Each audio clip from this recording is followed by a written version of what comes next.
There is something oddly reassuring about the sight of a professional outfitted for disaster, especially when that outfit involves a mask resembling a bird that has lost its way at a Venetian carnival. The image of the plague doctor, with his beaked visage and black robe, has become an emblem of historic pestilence, misunderstood science, and the sort of job security that only a pandemic can provide. Before we begin, take a moment to like the video and subscribe, but only if you genuinely enjoy what I do here. And let me know in the comments where you are listening from and what time it is. It is always interesting to see who is joining us from around the world. Now then, let us ease into tonight's journey together. Your imagination now travels to early modern Europe, from the grimy alleys of Florence to the cramped wards of Paris, or the uneasy tranquility of small towns in the German states. The calendar reads somewhere between the 1400s and the 1700s, although precise dates rarely mattered much to the plague. City walls do their best to keep the outside world at bay, while inside, anxiety and odor mingle freely. Town officials, ever practical, appoint plague doctors, men thought to possess medical training, or at least a willingness to spend extended periods among the dying. The reality of being a plague doctor is rather less mysterious than the costume suggests. Most doctors were paid on the assumption they would survive to collect their wages, which was occasionally optimistic. Their treatments ranged from bloodletting to the application of onions, and occasionally the recitation of prayers, none of which impressed the plague very much. It is an era where one's protective gear is believed to work simply because it smells strongly of herbs, and where the city's best hope for survival wears gloves, a waxed cloak, and the sort of hat that seems designed to keep the rain off precisely nothing. Consider, if you will, a day in Venice during an outbreak. A plague doctor, summoned by the town council, trudges through deserted lanes. His beak is packed with aromatic herbs and dried flowers, the rationale being that sweet scents keep away the foul airs believed to cause the plague. He carries a wooden cane, not to appear authoritative, but to probe the bodies of the stricken from a safe distance. On his rounds, he makes notes that might one day inform a city report, assuming these notes do not end up as fuel during the next fire. It is worth noting that most citizens regarded the arrival of a plague doctor as roughly equivalent to seeing the town crier in mourning attire. His presence was official confirmation that things were, indeed, not improving.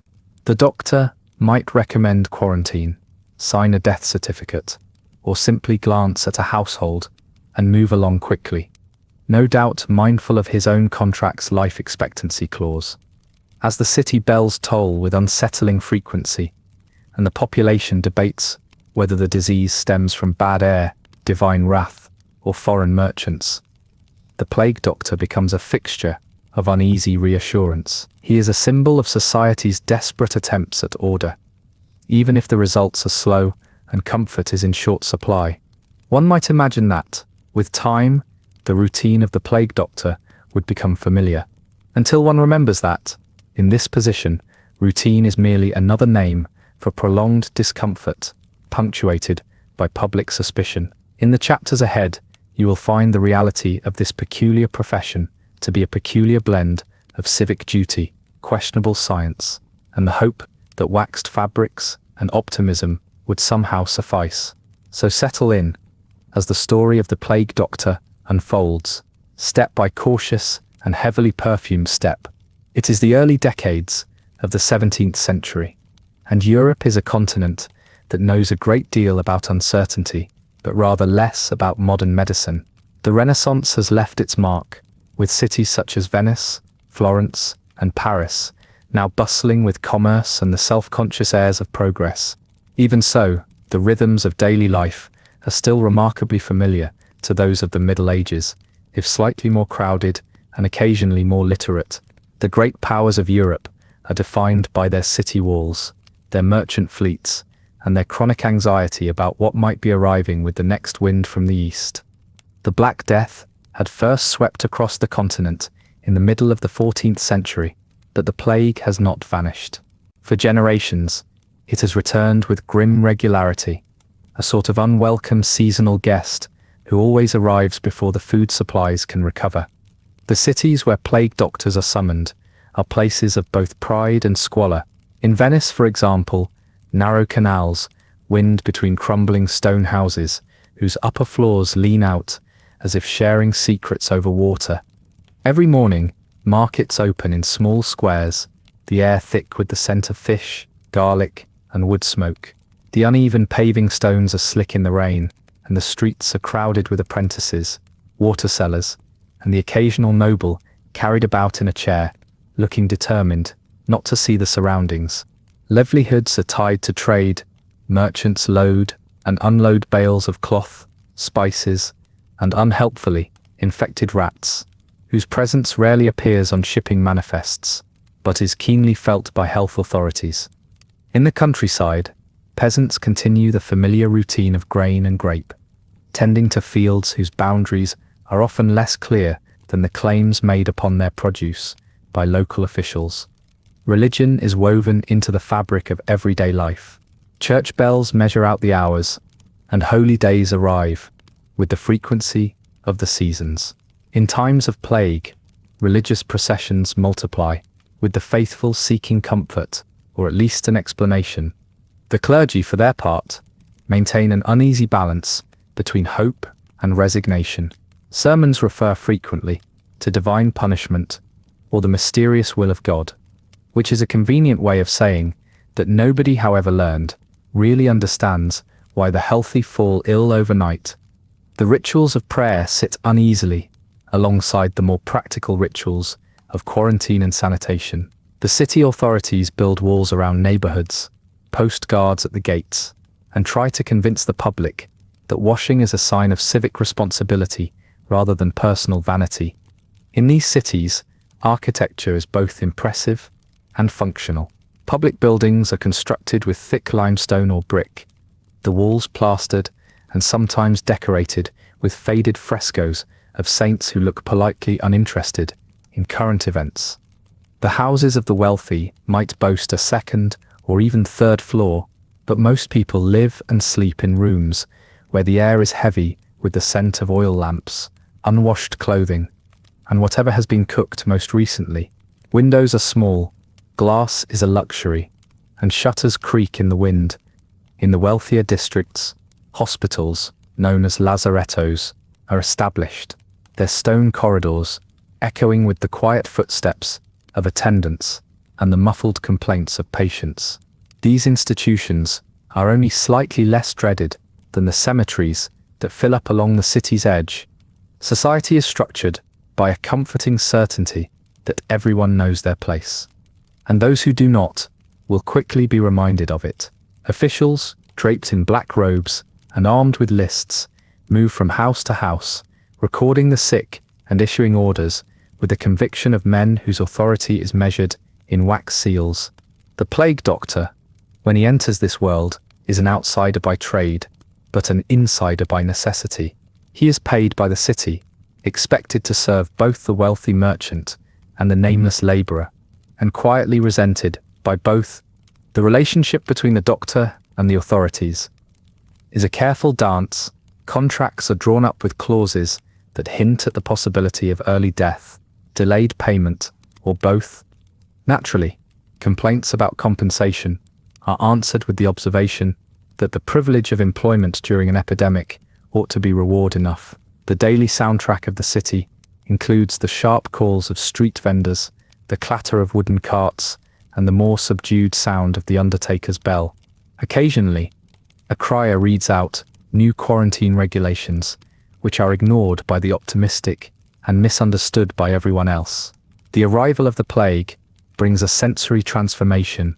The air grows thick with the odor of burning pitch, vinegar, and the sharp scent of rosemary, pressed into service by those inclined to trust in folk wisdom. Gloves, cloaks, and masks soon become part of the city's visual vocabulary, signaling equal parts expertise and unease. It is in this environment, crowded, anxious, noisy, and perpetually in negotiation with the unseen, that the plague doctor is summoned, the job requires a willingness to navigate tight alleys, endure suspicion from every quarter, and perform duties that range from medical inspection to bureaucratic reporting. Through it all, the plague doctor remains a distinct, if solitary figure in the evolving story of Europe's uneasy relationship with disease and the measures taken in its shadow. Within this uneasy tapestry of city life, the role and appearance of the plague doctor begin to take clearer shape. Appointed by city magistrates, after much debate over cost, the plague doctor is given a contract that outlines responsibilities and rather optimistically mentions payment upon successful completion. These contracts are signed with as much ceremony as the city can muster, which usually means the presence of several witnesses, a great deal of wax, and the shared understanding that the doctor's own family may not see him for months at a time.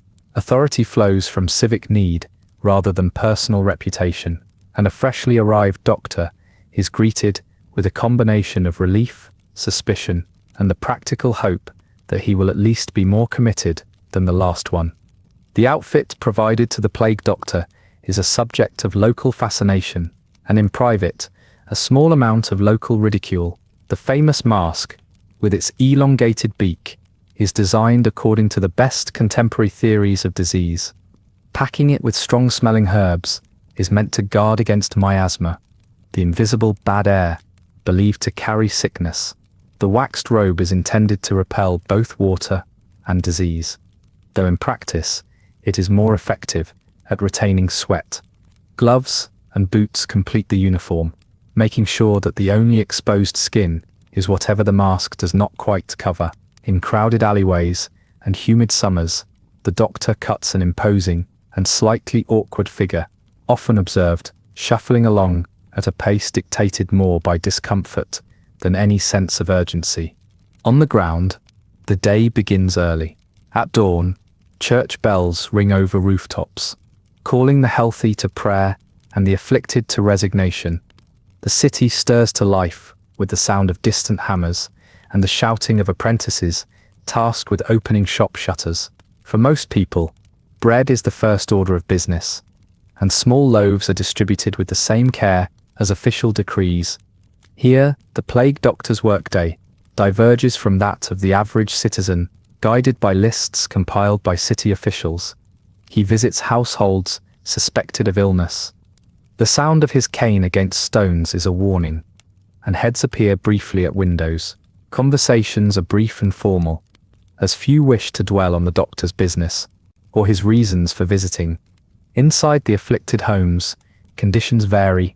In wealthier houses, ailing family members lie in upper rooms, tended by anxious servants and surrounded by relics and icons. There are always candles burning, a small gesture believed to purify the air or at least provide comfort. Poorer households are less tidy and more crowded. The sick lie on straw pallets or makeshift beds. Here the doctor's work is largely observational, counting pulses, asking after symptoms, and recording details for city records in a careful hand.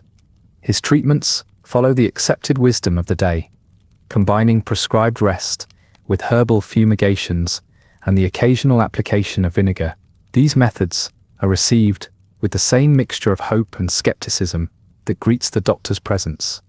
The rhythm of the city outside does not alter for misfortune. While illness spreads, trade continues.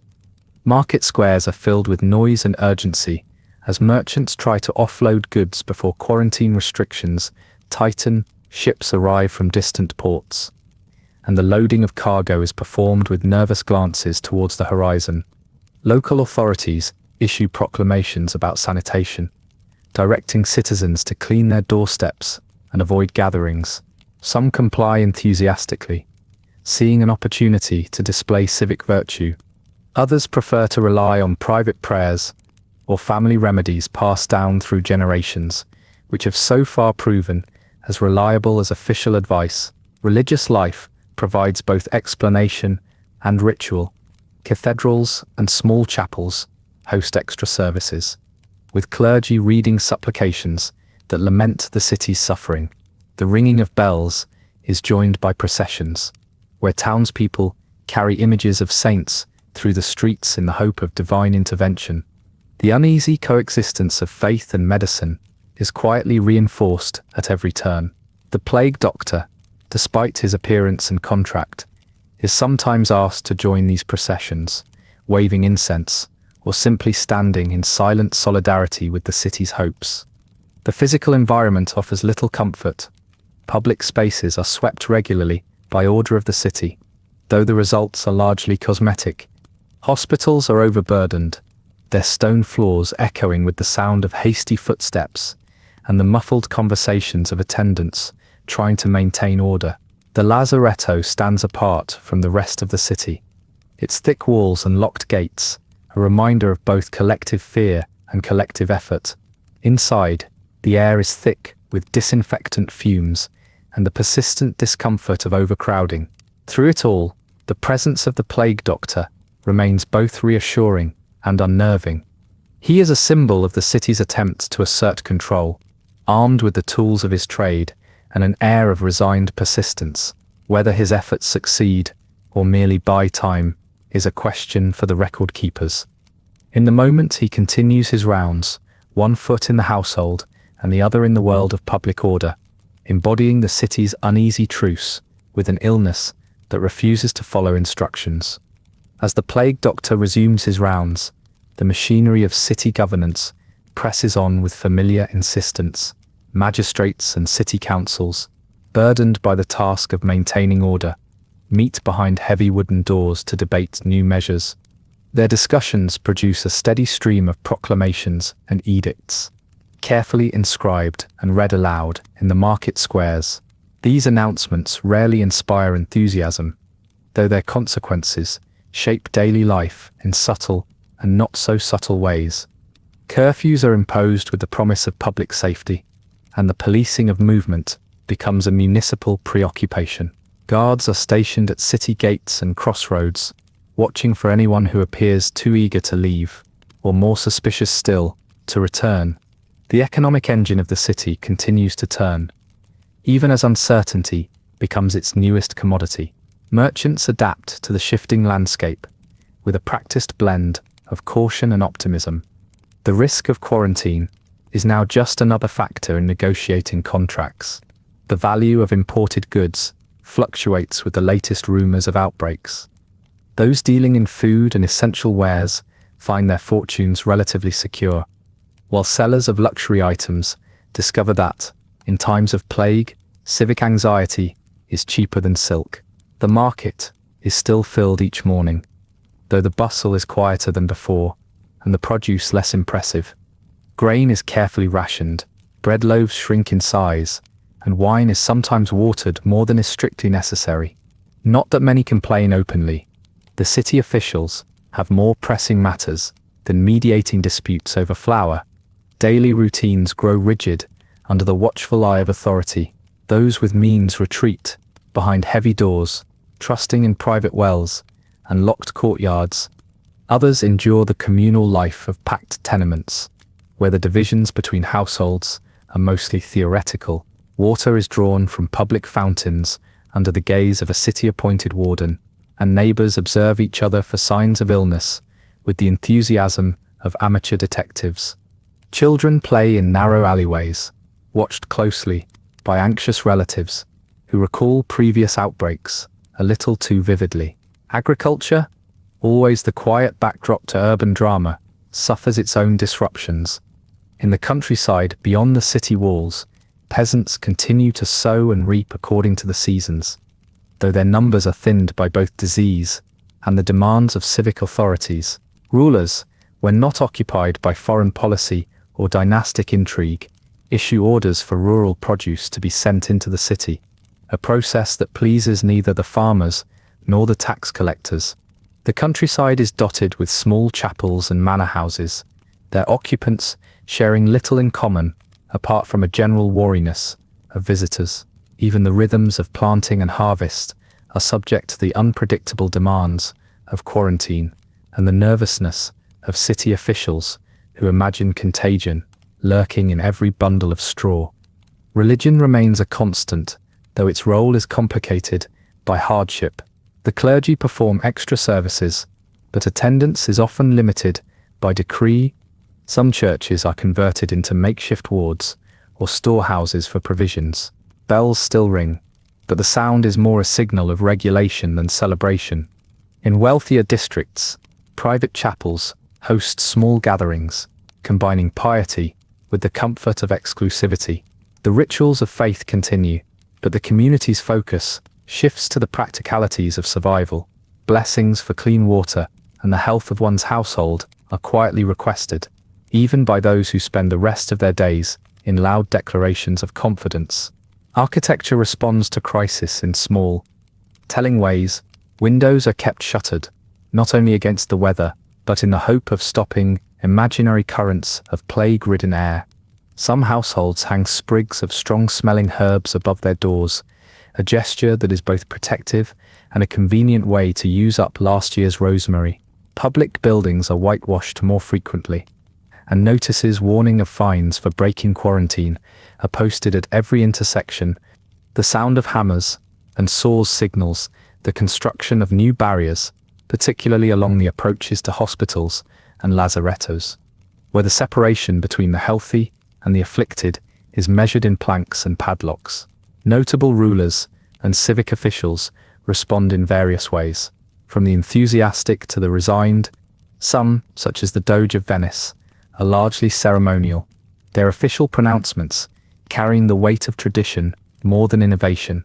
Others throw themselves into the details of administration, convinced that enough paperwork can quell an epidemic.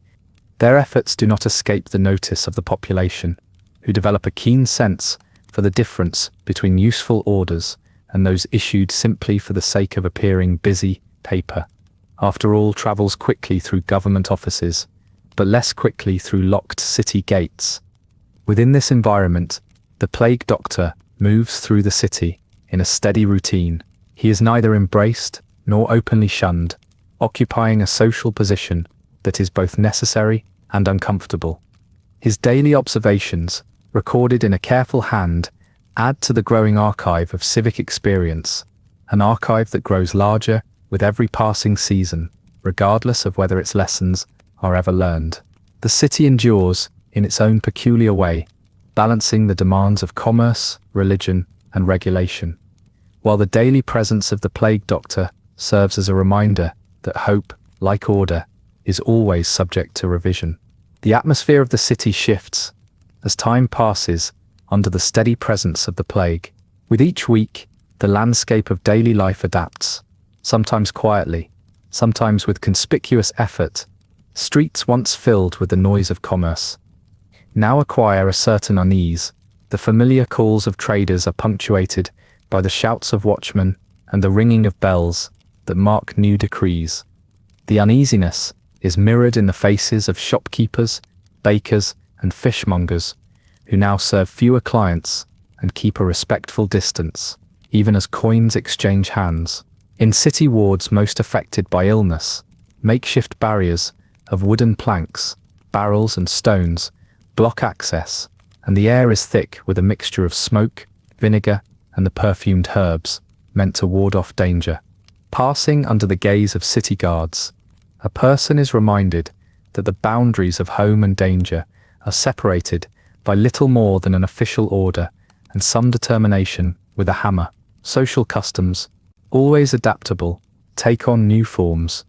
Families receive news of illness or quarantine by word of mouth, though rumor usually travels faster than any official messenger.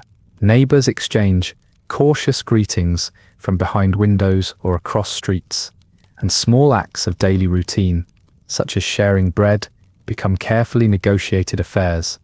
Where once feasts and festivals marked the calendar, a quieter rhythm prevails. The clergy, required to maintain both dignity and hope, visit the sick when possible and offer prayers for the city at regular intervals. Some households respond by displaying relics or holy images in their windows, a gesture equal parts piety and quiet reminder to neighbors of familial devotion. Political life persists, though with a certain sense of theater. City magistrates continue to meet in their council chambers, the air inside clouded by candle smoke and the weight of responsibility. There is always a new petition to consider, a new list of grievances from merchants, or a proposed exemption from quarantine regulations for one or another influential family. Notable figures, such as the city's chief magistrate or the head of the local merchant guild, are seen more often in public, if only to reassure the population that order is being maintained.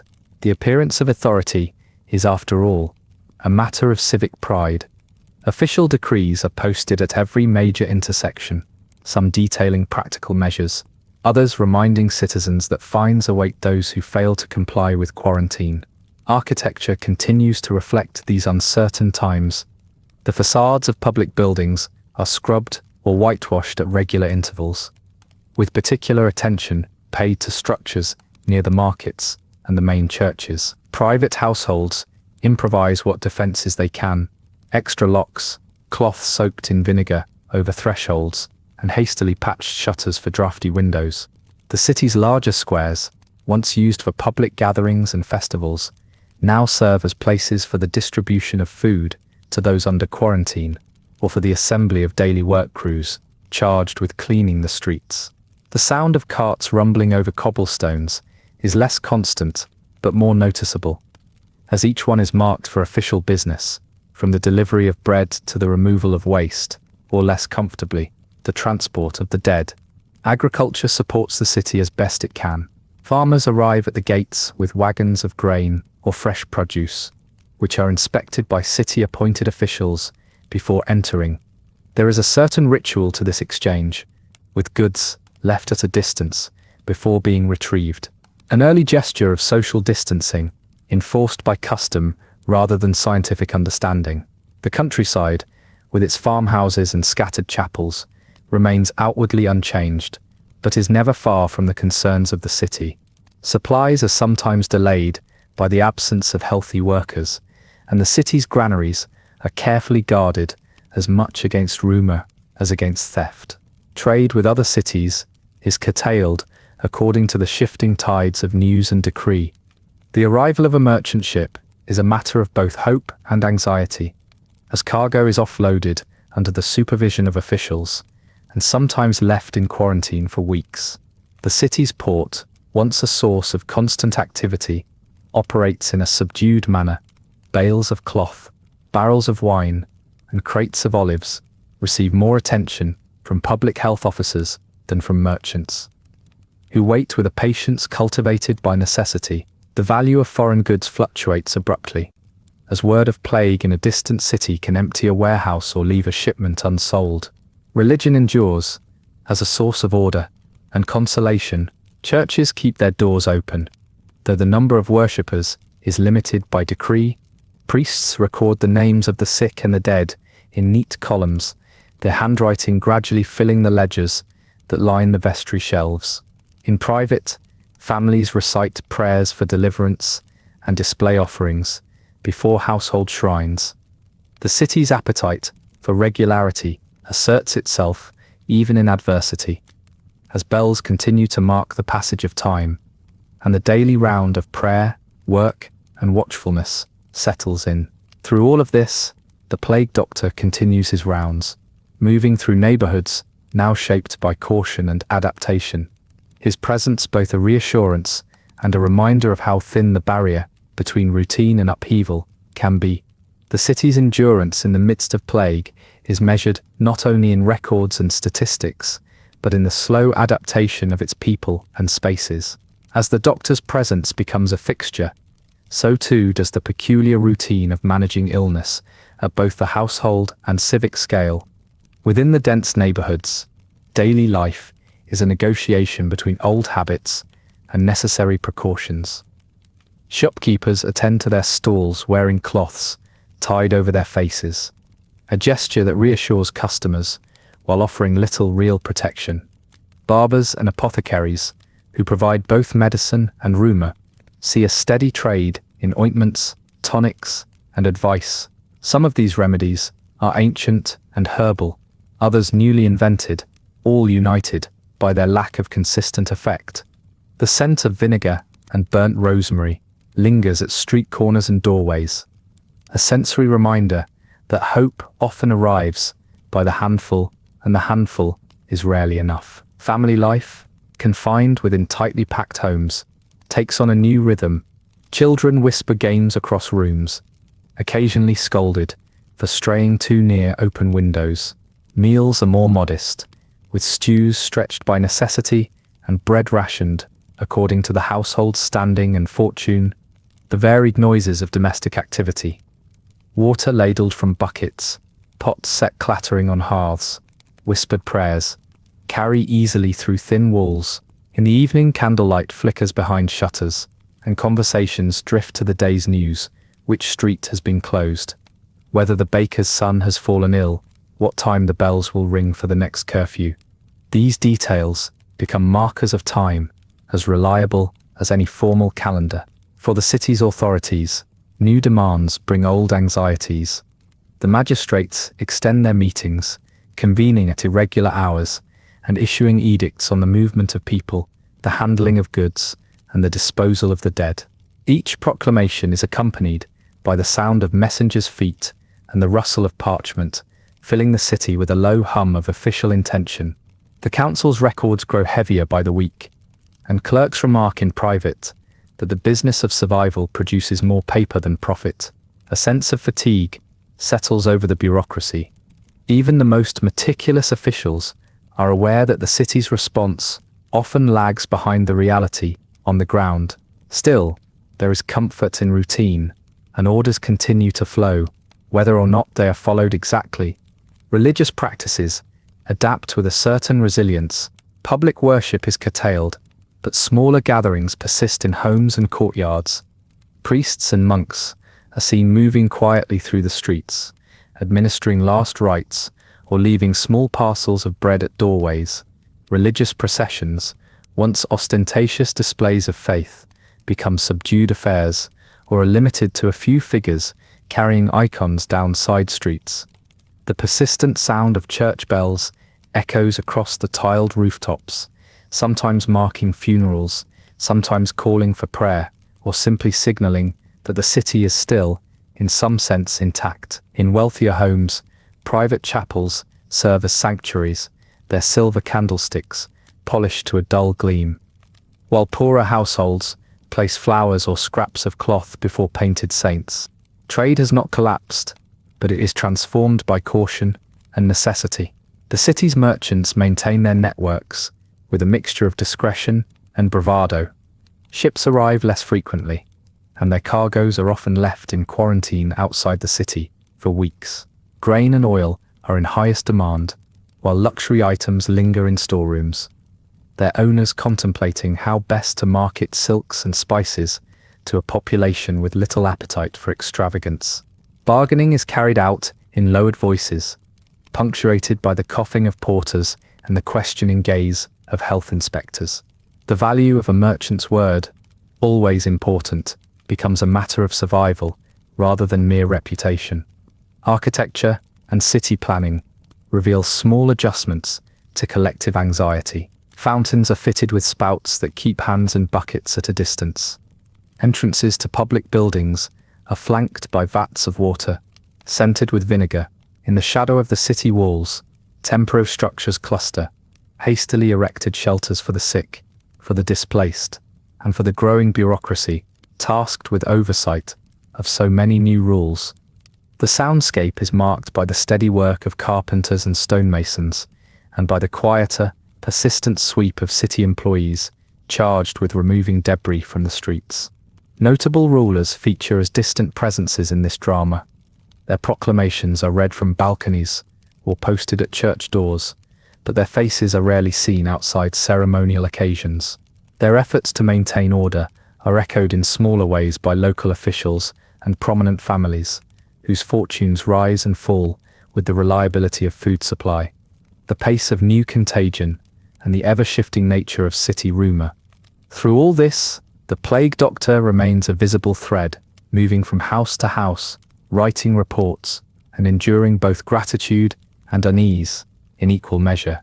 Outside the steady rounds of the plague doctor, The life of the city hangs between the necessary repetition of daily tasks and the unpredictable arrival of new decrees. The urban landscape continues to shift in response to official orders and private improvisations. Street corners now serve as informal checkpoints, where city watchmen observe movement and occasionally request that citizens produce written passes. Such documents are issued by notaries operating in cramped offices, their tables cluttered with parchment, sticks of sealing wax, and ledgers that seem to multiply overnight. The ritual of presenting a pass, complete with signatures and the city's official seal, has become as familiar as greeting a neighbor. For those without the means or influence to obtain such papers, the boundaries of daily life narrow considerably.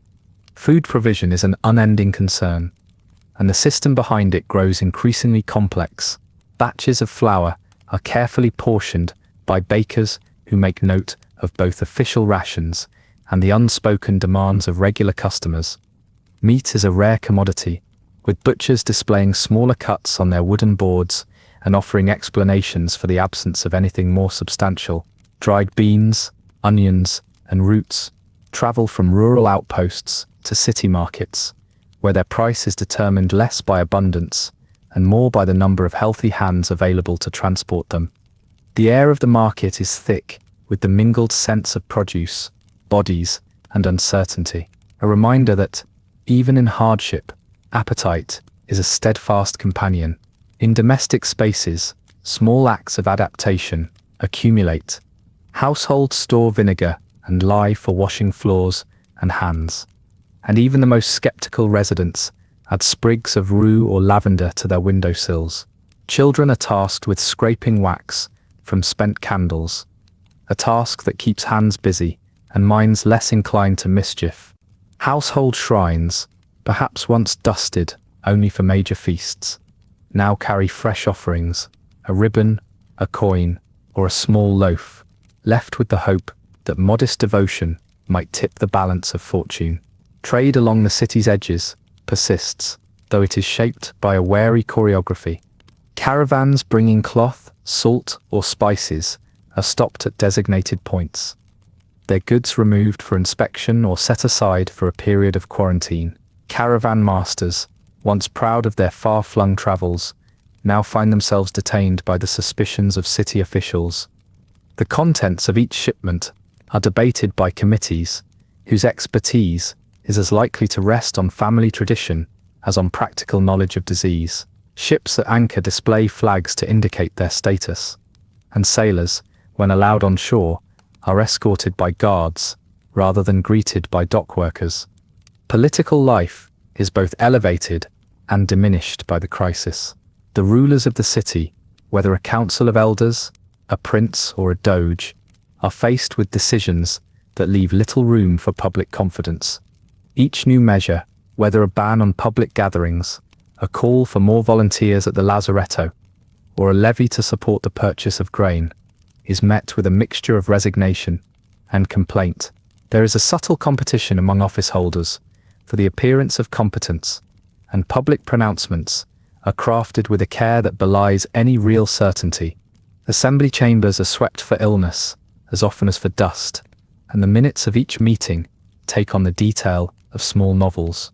Religion weaves through each part of the city's response. Apart from formal worship, there are rituals of blessing before meals, prayers uttered at doorways, and the lighting of candles at crossroads where families have been separated by quarantine. The clergy are burdened with both spiritual and practical requests, their time divided between the recitation of psalms and the distribution of food or advice. Even the city's architecture participates in these rituals. The main churches stand open at all hours, their floors swept clean, and their doors covered in notices of current restrictions and revised hours for confession. In smaller chapels, parishioners leave handwritten notes or tokens for absent relatives, evidence of hope that is both persistent and private. Agricultural rhythms are still determined by the seasons, but the city's reliance on rural labor is more obvious now. Messengers travel the roads between farmsteads and markets, carrying news, requests, and the occasional warning of unrest. village priests, submit tallies of the healthy and the sick, while estate stewards negotiate deliveries with an eye to their own survival, as much as that of the city's granaries. Rural fairs are cancelled, but the fields are never truly empty.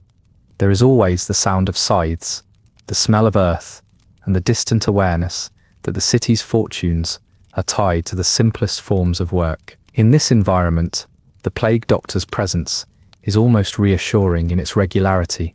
His passage is marked by the shuffle of waxed boots and the faint scent of camphor trailing behind him. He moves through a city that is, at every door and corner, adapting not only to the disease, but to the realities of uncertainty, waiting for the routines of order to assert themselves again. The consequences of prolonged pestilence become ever more apparent as the city settles into a routine distinguished mostly by its discomforts. By now, the streets have grown quieter. The background murmur of conversation has faded, replaced by the measured pace of patrols and the occasional rattling of a handcart. Windows, once filled with gossiping neighbors or children's games, are now shuttered for much of the day. Even the stray dogs and cats, so adept at scavenging scraps, find less to celebrate in a world of rationed kitchens and locked doors. Within the confines of each household, time becomes elastic. Those fortunate enough to have a small courtyard or rooftop garden tend herbs with a persistence that borders on reverence, not so much for culinary improvement as for the perceived health-giving properties of sage, mint, or rue laundry. When it is done at all, is now hung indoors, perfumed with vinegar or camphor. The smells of the city shift with the season and the fortunes of its inhabitants. Boiled roots, wood smoke, and medicinal brews competing with the less welcome odors of overcrowding and inadequate sanitation. The local government, having discovered that crisis encourages innovation as well as bureaucracy, issues new guidelines with predictable regularity. Some are practical. Designated burial grounds are expanded, and carts make scheduled rounds for refuse and the deceased alike. Others reflect the more optimistic side of administration, such as the suggestion that householders participate in the daily ringing of small bells, or that residents hang blue cloth from their balconies to signal good health. The results are mixed. The bells produce a fractured chorus at dusk, while the blue cloth gradually fades to grey, indistinguishable from laundry by the end of summer. Commerce has retreated from its more public forms. Indoor workshops continue to function where possible, with weavers, cobblers, and metal workers plying their trades in silence, broken only by the clacking of looms or the tap of hammers. Some artisans have shifted to producing goods now in higher demand, such as candles, gloves, and wooden coffers for new records. The less fortunate join the growing number of porters and laborers who assist with the daily business of sanitation or transport of supplies. It is a situation that encourages resourcefulness but leaves little room for complaint, as attention is occupied by more pressing matters. Religion, at times a private consolation, and at others a shared ritual, maintains its presence with subdued persistence. Feast days are marked by the quiet lighting of candles, rather than the usual processions. The city's clergy, themselves not immune to the discomforts of the broader population, conduct their duties with a mixture of solemnity and fatigue. They are called to bless water, lay hands on the sick, or preside over small funerals in churchyards, now covered with hastily scratched markers. The steady ringing of church bells, even in reduced numbers, still divides the day into intervals of work, rest, and reflection. The countryside, never entirely distant from the city's troubles, provides a vital yet precarious lifeline. Rural communities cope with their own shortages and restrictions, but fields must be tended if anyone is to eat. The annual cycle of sowing and harvest becomes an act of defiance against uncertainty. Reports sent by estate stewards and village clerks track yields and losses with a precision that would impress any royal treasurer. Though the numbers are rarely reassuring, in some regions, traveling peddlers bring small luxuries or news, but their visits are brief and their welcome cautious architecture too reflects the evolving priorities of the age. Wooden scaffolds now support the walls of older buildings, and signs posted at crossroads direct both visitors and residents with a clarity born of necessity. The city's main squares, cleared of festivals, are more often used for distributing provisions or for the short speeches of minor officials. The lazarettos, with their whitewashed walls and heavy gates, loom as a constant presence in collective memory, even for those who have never seen the inside. Among the few constants, the plague doctor continues his deliberate circuit of the city. His footfalls are muffled on swept streets. His mask, designed as much to assure the anxious as to protect the wearer, remains a familiar silhouette. He stops to record notes at doorways, confers with city clerks over lists of names, and exchanges nods with clergy posted at chapel doors. In a world of shifting routines and uncertain prospects, the routine of his work is its own answer to the daily question of what must be done next. While the city carries on with its subdued routines, the web of civic oversight grows ever denser. Magistrates, clerks, and notaries fill their days producing new ordinances, revising regulations, and circulating yet more instructions through the labyrinth of alleys and courtyards. By now, the rhythm of announcement and compliance is deeply ingrained. Each morning brings fresh notices posted to the doors of churches, market stalls, and the entrances of public baths. Most are read with the weary attention of those practiced in the art of selective obedience. Some decrees recommend ever more elaborate methods of household fumigation, while others revisit the perennial debate about which districts ought to be quarantined next. In a city so neatly divided by canals, narrow bridges, or winding streets, the boundaries of caution are as fluid as the political discussions behind them. Within this regulated landscape, the routines of daily subsistence settle into their own well-worn tracks. Families assign errands, with the same gravity once reserved for choosing marriage partners. Who will queue at the bakery, who will draw water from the public well, and who will risk a visit to the apothecary, are all matters decided. After careful discussion, most prefer to keep their excursions as brief as possible, and the sight of a neighbor returning with a basket of food is often met with a discreet nod rather than a conversation. On rare afternoons, when sunlight warms the flagstones, one might see the older generation occupying doorsteps or stoops, exchanging observations about the state of the sky, the bells, or the health of relatives. In distant parishes, the city's elites, somewhat insulated by their resources, devise further precautions. Their homes are more likely to boast separate entrances for servants, private wells, and storage rooms set aside for quarantine. Wealthier families sometimes employ their own physicians, in addition to the city's appointed plague doctor. These private practitioners, far from the reassurance of official contracts, must balance the expectations of their patrons with the realities of limited remedies and a growing sense of professional futility. Letters from noble households to relatives in the countryside or abroad circulate with an urgency that is rarely matched by the speed of delivery. The religious institutions maintain their rhythm with measured persistence. Monks at the local abbey keep their hours, voices rising in plain chant that drifts across the cloisters and into the city at vespers. Urban churches continue to offer confession and last rites, often by appointment, and some parish priests become reluctant specialists in the rituals of consolation. At the main cathedral, the bishop's sermons, once grand occasions, are now read aloud in near-empty naves to a scattering of masked figures. In private homes, rosaries and prayer books are handled with more frequency than in years past.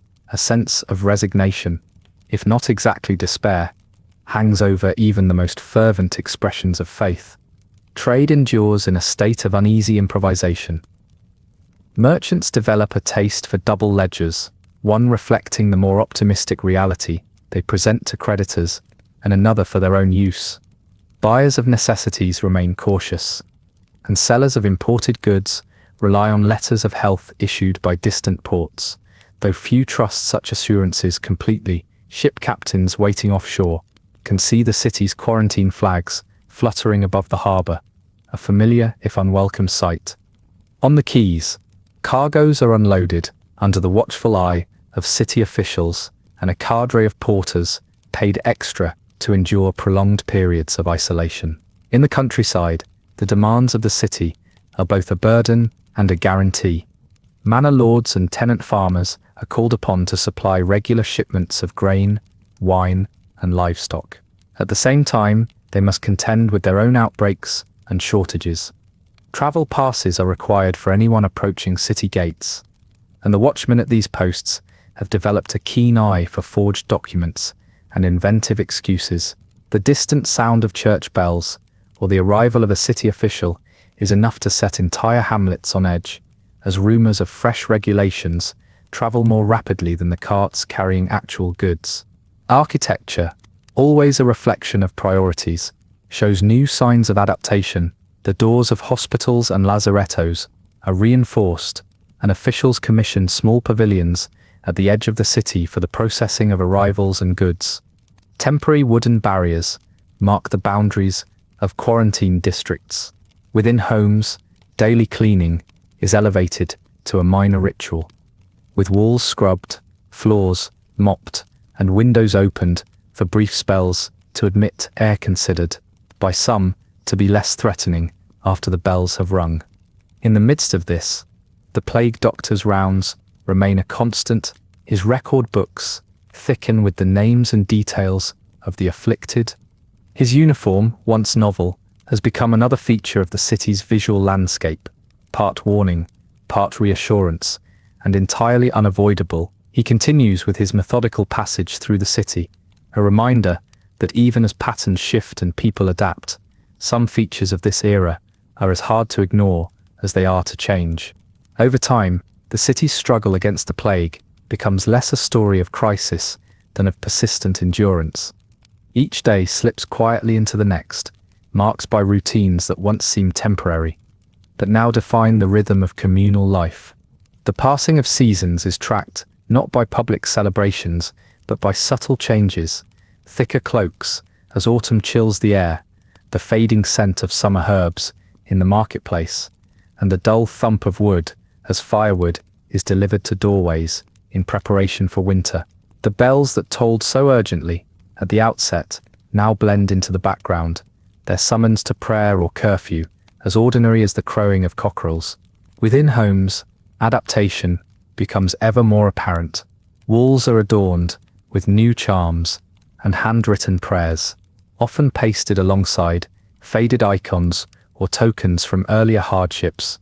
Pantry shelves hold an odd assortment of dried beans, stale loaves, and whatever else can be acquired, tucked away against unpredictable shortages. Kitchens take on the enduring aroma of stewed root vegetables and the more acrid tang of preserved cabbage or onions, evidence of both prudence and necessity.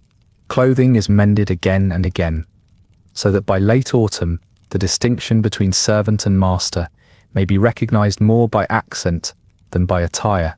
The city's poorer quarters are particularly skilled in this economy of patchwork and improvisation, though even wealthier districts discover that dignity is easier to maintain than comfort. The public face of governance continues its measured performance. City officials, more visible in the streets than in their offices, oversee the loading of carts and the distribution of rations. They pause to listen to grievances, which now range from the unavailability of lamp oil to the general unfairness of quarantine restrictions. Such complaints rarely produce satisfaction, but the ritual of registering them at least provides a sense that order, however tenuous, is still being maintained. Clerks stationed at public squares jot down names for future reference, their lists growing as steadily as any harvest. Religious observance remains a centerpiece of daily existence, though it too is subject to the limitations of the age. Churches open at dawn and close before dusk, the hours in between punctuated by modest gatherings of worshippers. The incense that once filled vast naves is now reserved for special masses, and the sound of plain chant floats from side chapels, rather than magnificent choirs. Priests continue the work of consolation and ritual, their hands marked by both devotion and exhaustion. Baptisms, marriages, and funerals are conducted with a sense of quiet urgency, as if the ceremonies must squeeze themselves into the brief windows where assembly is permitted. Church records, meticulously updated, provide a more reliable chronology than any public proclamation or market rumor. Trade, though battered, finds ways to persist. The city's warehouses are repositories of both hope and disappointment, containing everything from dwindling sacks of flour to bolts of dyed cloth awaiting uncertain buyers. Markets remain open, but the flow of goods is sporadic, dependent on the arrival of healthy carriers and the willingness of buyers to accept substitutions. A shipment of garlic or dried fish can transform the fortunes of a neighborhood, at least until the next round of restrictions. Coins are handled warily, wiped with vinegar by the cautious, while barter makes an unexpected return in some corners, with eggs, soap, and lengths of thread standing in for currency.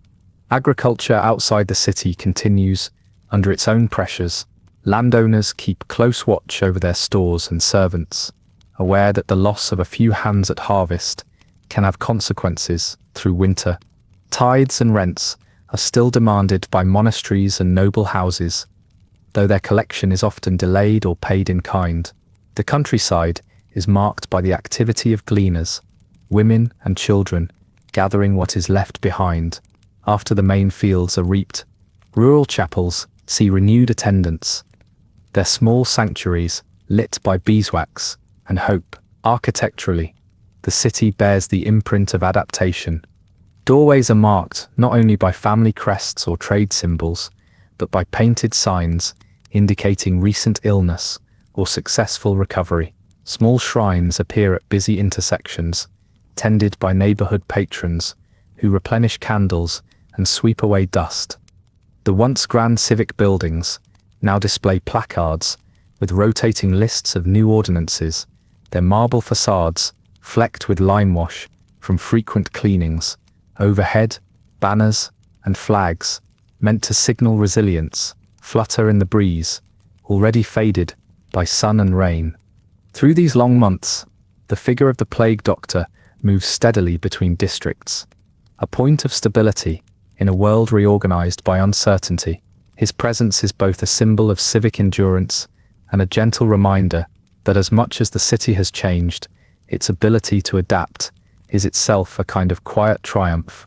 As the months of plague wear on, the nature of authority and civic responsibility evolves in response to the unrelenting pressure of disease and scarcity. Municipal councils, once content with routine deliberations, find themselves called into near-continual session. The array of issues under discussion ranges from the distribution of dwindling food stores to the assignment of burial crews and the supervision of city gates. Minutes are kept by weary scribes, whose ink-stained hands and furrowed brows have become a familiar sight in public corridors. Each decree is issued with the gravity of necessity, a reminder that confidence in leadership is measured less by success than by the appearance of persistent management. The city's rulers, whether presiding from a marble council hall or a more modest chamber, must strike a balance between private interests and public welfare. In some cities, a charismatic mayor or a determined bishop emerges, seeking to rally the inhabitants with speeches, promising recovery or spiritual intervention. In others, authority is distributed among committees, whose decisions often reflect the shifting alliances of the local elite. Occasionally, word arrives of royal intervention or the appointment of an outside commissioner. These gestures are met with a mixture of hope and resignation, for the practical effect on daily life is rarely immediate and never absolute. Within the city's fabric, the struggle for normalcy persists in small, stubborn ways. Shoemakers and tailors continue their work in subdued workshops, patching together remnants of leather and cloth. Children linger in courtyards, inventing games that require little more than a stick and a scrap of string. Housewives queue at fountains or public wells, exchanging brief pleasantries while keeping a watchful eye on the ebb and flow of rumor. Evening brings a subdued hush as shutters are drawn and the glow of lamplight flickers through waxed linen or imperfect glass. The rhythms of religion adjust to necessity. The city's principal church maintains its role as a place of refuge, though attendance is regulated and the sacraments are administered with increased caution. Some clergy take to the streets, distributing bread or offering prayers at the doors of the afflicted. In wealthier homes, private chapels host small gatherings for worship, often presided over by a family chaplain whose presence is now valued above his usual sermons. Ritual persists in the form of daily devotions, the ringing of bells at canonical hours, and the careful maintenance of household shrines draped with flowers or bits of ribbon. Commerce, rarely absent from civic life, displays new patterns of adaptation. The city's main market operates under tight restrictions, with stalls spaced far apart and inspectors patrolling to enforce limits on crowds. Cloth merchants unravel bolts to measure with a precision that borders on suspicion, aware that shortages can turn a minor dispute into a lasting feud. Food sellers are required to display their goods behind makeshift barriers, and coins change hands through a cracked pane or over a table wiped regularly with vinegar. Yet, the city's hunger for novelty endures, and the arrival of a crate of oranges or a cask of wine from a distant region is enough to prompt minor excitement, if not exactly celebration. Beyond the city, the agricultural calendar continues its relentless march. Fields must be planted and harvested, vineyards pruned, and orchards tended. Estate owners send regular reports to town, detailing yields and losses, along with requests for additional labor, a commodity now as prized as any luxury import. In some cases, monasteries and noble estates coordinate with city officials to ensure a minimal flow of supplies, if only to forestall unrest. The countryside is alive with the chatter of reapers and the creak of wagon wheels, though every visitor is scrutinized with new wariness, and the exchange of news is almost as important as the exchange of goods.